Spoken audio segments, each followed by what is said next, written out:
Who lives in your building? Should have never told you. Oh, it would have come out. Just wait till the Wayfair truck shows up. Presidential candidate, that's it.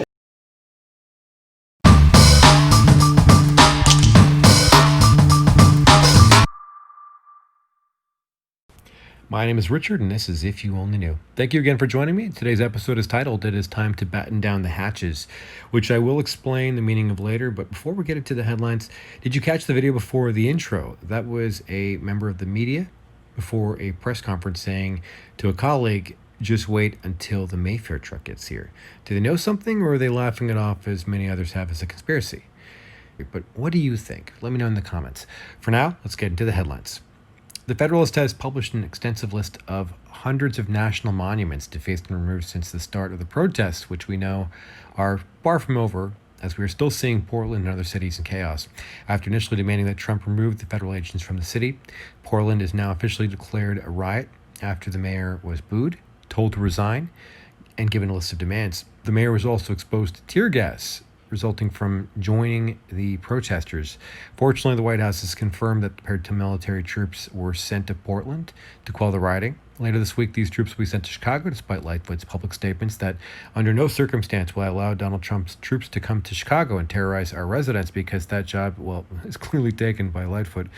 Mayor Lightfoot also publicly asked citizens to snitch on federal agents, while residents are watching in horror as the media continues to pretty much push the narrative that the overwhelming majority of the protests are harmless and peaceful. Fortunately, Lightfoot has agreed to allow the agents to Chicago. Interestingly enough, check out this article from Daily Wire. A video recorded in Chicago revealing how a protester would change clothes mid-protest through the cover of umbrellas and switch roles to arming rioters. It's thanks to articles like this and video footage shared by patriots that's helping to wake up Americans from the lies of the mainstream media and the Democrat Party. Just days ago, headlines ran with Pelosi stating that the arrests were being performed by unidentified federal officers, which was quickly addressed and corrected by Mark Morgan of the CBP. However, in cities like New York, the truth has become very plain for most New Yorkers to see. Rand Paul is even calling for the impeachment of Governor Andrew Cuomo, whose executive memo resulted in 25% of the deaths from COVID, while the Navy ship Comfort and the Central Park field hospitals remain virtually unused and empty.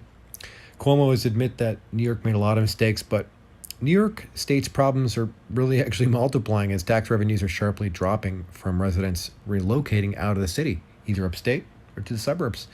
I think that this is becoming obvious, which is what probably prompted Cuomo to claim that people are fleeing to New York because it's safe. Okay, while Cuomo has made these claims, New York business owners would probably disagree. Initially, they were navigating heavy rules, which have since changed. Some bars were selling $1 Cuomo chips in efforts to comply with New York state laws that Cuomo has now reversed. Now, despite Cuomo's efforts to make it impossible to operate a business, other things have happened. The New York City Police Department has completely removed and disassembled the Occupy Wall Street mini autonomous zone across from City Hall. Needless to say, this came as a huge relief from the locals, but also as a wake-up call, because the people are now seeing the abuses of the states. They're now seeing the president offer to send assistance, which the governors and mayors are declining, which is infuriating those residents who are also affected by the rioting. As a result, there's also growing solidarity among conservatives. Here's the boat parade from last Saturday in support of President Trump in New York. And just like the fireworks that we saw weeks back in LA, this is the silent majority. And this is what it's really about. What's difficult is waking up the people to see how Democratic leadership and the media are the true enemy of the people, and to also see that BLM is a cover for an agenda that is becoming clearer and clearer for more to see. This was a protest in New York City that was not branded as BLM, but echoes the same message that's been actually shared in a lot of other BLM speeches I've heard. Listen to this clip. We are getting organized for an actual revolution to overthrow this system. For many Americans, the light bulb is going on. To some, this is straight out of a playbook from Venezuela with the toppling of statues, and that this is an attempted abolition of America itself, with racism as the veil. That's becoming more and more clear to Americans as they watch the hypocrisy of the woke mob selectively attack maple syrup, just not the New York Times, which is their far left podium. As you can see, New York Post article, the family that owned the New York Times were slave owners, but this appears to have fallen on the deaf ears of the movement. New York Times has undergone a good deal of recent scrutiny as they face a new lawsuit by the Liberty University for making up a COVID story for $10 million. At the same time, New York Times has also been exposed to published massive errors in the Steele dossier, which was the basis of the Mueller investigation. On top of all this, the New York Times is doxing Tucker Carlson, or plans to, and also plans to go after Sean Hannity, the two most watched anchors on cable news as of right now, which ratings would demonstrate. While the activities of the New York Times will fly under the radar of most American liberals, my parents included, who still subscribe and read it cover to cover daily, many have woken up to the fact that China is not our ally. After a decision to close the embassy in Texas, footage has been recorded to show that there's been mass burnings of documents. At the same time, Jennifer Yang, who I do recommend following on Twitter, has revealed how the CCP has blocked access to the U.S. Embassy online. Another China-related story you won't see in the mainstream media is how the CCP is forcing Chinese Christians to renounce their faith and instead worship President Ping or be cut off from welfare. Now, while this is very disturbing, it's becoming clear to Americans that China doesn't have our best interests. Many have also noticed Pelosi's remark referring to COVID as the Trump virus after months of Trump referring to COVID as the China virus. Careful, Nancy, since Attorney General Barr in a speech last week made it clear that anyone receiving bribes or funding from the CCP will be investigated and charged if necessary. Barr in his address illustrated how the CCP has infiltrated universities, the media, big tech, politics, and virtually all public avenues.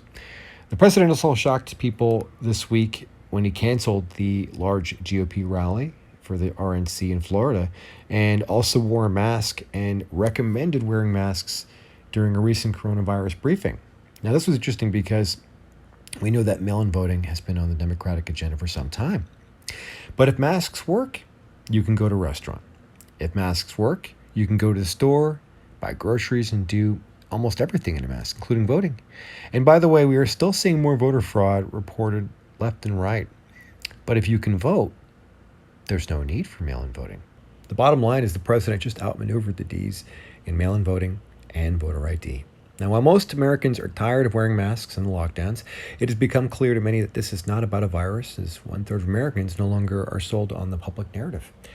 Fortunately, the CDC's accounting has been exposed. The case numbers are being walked back. More treatments are available. The bottom line is that there's less fear among Americans overall. It's not like it was 2 months ago. Do you remember that? And when people are only concentrated with fear and survival, they question less, preventing Americans from waking up, which is really what this is all about, the Great Awakening and waking up America. Now, I titled this, It's Time to Batten Down the Hatches for a reason, and it's not just the name of another Q post. As citizen journalists and digital soldiers, we knew about this journey. We knew that when we undertook this, that what it would involve. We knew that there'd be bans, there'd be censorship, and this was part of the plan. Jack Dorsey appears before the Senate on Monday. This QAnon ban could be used against him, and I suspect it will. This is how Twitter will end up regulated after admitting that they are censoring any mentions of QAnon, which violates their 230 status, which they are, interestingly enough, state that it's to protect the public from what they consider dangerous content. I don't know about that. Unlike false medical studies, like the Lancet or the phony VA observational study that made the public afraid to take treatments, which we now works, imagine how many lives could have been spared. Lawsuits are coming, expect them. But going back to Batten Down the Hatches, Batten Down the Hatches was originally a nautical term meaning makes a ship hatches secure with gratings and tarpaulins in expectation of stormy weather. And we are there indeed. This means expect the worst, and as developments occur, we may see even more censorship. Expect this. This is their weapon. Remember that social media was a tool developed by the deep state to communicate with each other, and that it was overtaken by a movement. We are using their weapon against them, but it was still their weapon. For now, at least. Until the election, big tech will be using all resources desperately to suppress the truth. So take all the precautions with multiple accounts. It's about the truth getting out there. And not only is the truth getting out there, the swamp is being drained slowly for everyone to see. And once we see the indictments from Durham and other investigations, which there are going to be a lot more, I mean, just this week alone, Ohio House Speaker was arrested on bribery charges. Former congressman is now charged with ballot stuffing, bribery, and corruption. And while Ghislaine Maxwell's currently awaiting trial, the more information is coming out. People are being exposed, but it's really more about exposing their agenda so that the people know what they're fighting for and that they're taking back their country. Look at this article. Democratic mayor votes down further police budget cuts after vandals defaced her house. Now, this is great. Let's hope more Democratic leaders follow this example. But mind you, this is the Daily Caller, so don't expect to hear about this on CNN. With the tyranny of the governors and BLM as their foot soldiers, even with QAnon followers red-pilling the masses, the people are noticing the agenda for themselves. And they are starting to catch on that the masks are not about the virus. It's about control and power, and maintaining that power, which they are losing as more is being revealed to the people. The process, however, is ugly, to say the least. It's painful. It's time to batten down the hatches and be ready for whatever comes next. Look at this last article and how it shows how many Americans are not even expressing their opinions outwardly. I do believe this is the silent majority, and come November, they'll be silent no more. More than ever, folks, I need you to like, subscribe, and share the video. My views are dropping as my videos are being suppressed. Yes, I will continue to create new content until I am banned, but please follow the channel on Twitter, Parler, and even follow me on Facebook, where you can see the reporting in real time daily. I do have PayPal if you'd like to make a donation to support this work. But lastly, I want to close with these words from Mike Pompeo about the USA waking up to China's agenda. Powerful words. Here is an excerpt from Carly Q. Remember that just 2 years ago, the left would argue it's Russia. Now they know it's China, and they're listening. This is an awakening. My name is Richard, and this is If You Only Knew. Now, this isn't about containment. Don't buy that. It's about a complex new challenge that we've never faced before. The USSR was closed off from the free world. Communist China is already within our borders. So we can't face this challenge alone. The United Nations, NATO, the G7 countries, the G20, our combined economic, diplomatic, and military power is surely enough to meet this challenge if we direct it clearly and with great courage. Maybe it's time for a new grouping of like-minded nations, a new alliance of democracies. We have the tools. I know we can do it. Now we need the will. To quote scripture, I ask, is our spirit willing, but our flesh weak? If the free world doesn't change, communist China will surely change us. There can't be a return to the past practices because they're comfortable or because they're convenient. Securing our freedoms from the Chinese Communist Party is the mission of our time, and America is perfectly positioned to lead it because our founding principles give us that opportunity. As I explained in Philadelphia last week, staring at Independence Hall, our nation was founded on the premise that all human beings possess certain rights that are unalienable, and it's our government's job to secure those rights. It is a simple and powerful truth. It's made us a beacon of freedom for people all around the world, including people inside of China. Indeed, Richard Nixon was right when he wrote in 1967 that the world cannot be safe until China changes. Now it's up to us to heed his words. Today, the danger is clear, and today the awakening is happening.